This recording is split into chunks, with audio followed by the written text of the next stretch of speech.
yake. Biblia anasema hivi ya kwamba mimi nimejua ya kwa wewe ni nabii. Nilisema sina mume, lakini niliwapanga hapo. Nikajua tu wewe ni mshikaji. Kuna watu wengi leo wanadhani Yesu ni mshikaji. Yesu sio mshikaji. Ukitaka kumuona Mungu, acha kumzoea Mungu. Huyu mwanamke alijua labda amepata kabuzi.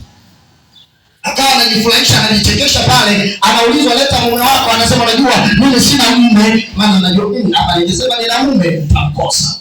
Kuna watu leo wana waume zaidi ya mmoja. Biblia inasema mnawezaje kutumikia mabwana wawili? Haiwezekani.